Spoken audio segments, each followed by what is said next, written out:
हम रूठ जाते हैं ईश्वर से, पर ईश्वर हमसे कभी नहीं रूठते। एक अमीर व्यक्ति था।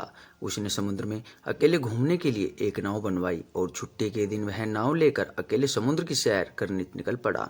वह समुद्र में थोड़ा आगे पहुंचा ही था कि अचानक एक जोरदार तूफान आ गया। उसकी नाव पूरी तरह से तहस-नहस हो गई, लेकिन वह लाइफ जैकेट के साथ समुद्र में कूद गया।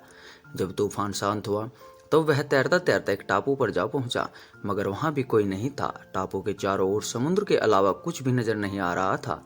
उस आदमी ने सोचा कि जब मैंने पूरी जिंदगी में किसी का कभी बुरा नहीं किया तो मेरे साथ बुरा नहीं होगा। उसको लगा कि ईश्वर ने मौत से बचाया है तो आगे का रास्ता भी वही दिखाएगा। धीरे धीरे वह वहां पर उगे झाड़ फल पत्ते खाकर दिन बिताने लगा, मगर अब धीरे धीरे उसे लगने लगा था कि वह इस टापू पर फंस गया है, मगर अब भी ईश्वर पर उसका पूरा भरोसा कायम था। उसने सोचा, इतने दिनों से मैं इस टापू पर मारा मारा फिर रहा हूँ, क्यों ना यहाँ एक झोपड़ी बना लूँ। पता नहीं अभी और कितने दिन यहाँ बिताने पड़े। पूरे दिन लकड़ियाँ और पत्ते वगैरह इकट्ठा कर उसने झोपड़ी बनानी शुरू की। रात होते होते उसकी झोपड़ी बनकर तैयार हो गई थी। अभी वह झोपड़ी के बाहर खड़ा होकर उसे देखते हुए सोच रहा था कि आज से झोपड़ी में सोने को मिलेगा, मगर अचानक से मौसम बदला और बिजली जोर जोर से कड़कने लगी और उसकी झोपड़ी पर गिर गई।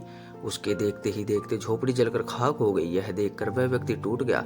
उसने आसमान की तरफ देखकर बोला, हे ईश्वर, ये तेरा कैसा इंसाफ है। तूने मुझ पर अपनी कृपा दृष्टि क्यों नहीं की। मैंने हमेशा तुझ पर विश्वास बनाए रखा। फिर वह इंसान हताश और निराश होकर सर पर हाथ रखकर रोने लगा। अचानक ही एक नाव टापू के पास आई। नाव से उतरकर दो आदमी बाहर आए और बोले कि हम तुम्हें बचाने आए हैं।